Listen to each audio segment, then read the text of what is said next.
right, now to one of our other favorite topics. Let's talk about tolling. We'll remind you, new tolls in the state of Oregon are on pause until January 1st, 2026, thanks to an order from Governor Tina Kotek. But Oregon Department of Transportation's work on the projects to get tolling ready, well, those are still moving on. The first toll is set for the Abernethy Bridge between Oregon City and West Linn. It will pay for construction work that's happening right there, right now. It's ODOT's most expensive project ever, by the way, costing around $662 million. ODOT tells us that tolling the bridge is expected to cover about $385 million, with the rest being paid for with statewide and local transportation funds. So, yeah, even though we're just over 2 years away, tolling is a big part of ODOT's funding plans moving forward. For those of you who are anti-toll, and we know there's plenty of you out there, you're probably wondering, well, what can be done to stop all tolling? Well, right now, the only avenue appears to be a voter initiative called Vote Before Tolls, or IP4. The statewide initiative petition hopes to gather 200,000 signatures by June of next year in order to put the question on the November 2024 ballot.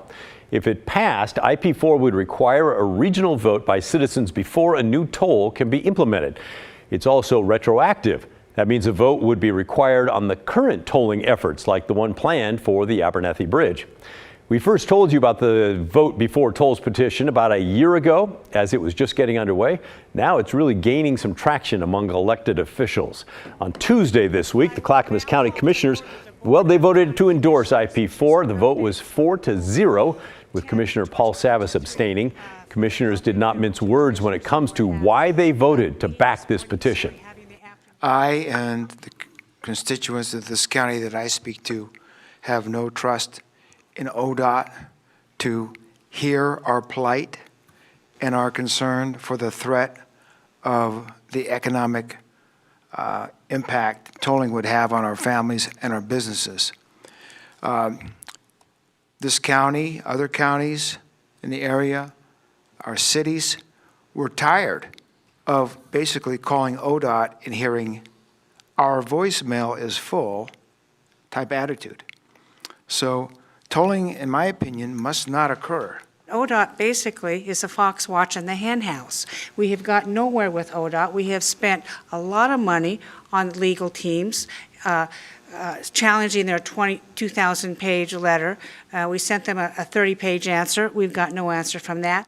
Our greatest strength is our citizens being allowed to vote on the largest fee increase in the history of Oregon. And that is whom I think we need to start paying attention to. Interesting. I think a lot of people think all the citizens will vote no. We'll see. Commissioner Paul Savas, the only one who abstained from the vote, argued that they should wait to vote on something like this until they had a broader coalition of counties and cities who want to join them and endorse IP4, with the idea being that more people who endorse it all at once, well, that creates a bigger wave and makes more PR instead of sort of a piecemeal approach. And the vote also sort of ties the hands of county employees moving forward, by the way. Once this vote is made, this would prohibit county employees while on the clock from advocating for or against this particular position. They could only offer objective, impartial, neutral, factually based and accurate information, which is fine, but that does add, as that's the milepost right there. Staff cannot aid the board in promoting this initiative once this vote is taken. Interesting, a bit in the weeds, I know, but we thought it was interesting. Chair Tootie Smith said the employees have not been doing that in the past, so it really shouldn't be a big deal moving forward. We'll be watching, though, to see if other localities that would be affected in the future with those tolls throw their support behind IP4. We asked ODOT for a reaction to the Clackamas Commission backing the petition. They sent us a statement saying the 2017 transportation package in the state legislature that identified tolling as an option had broad bipartisan support.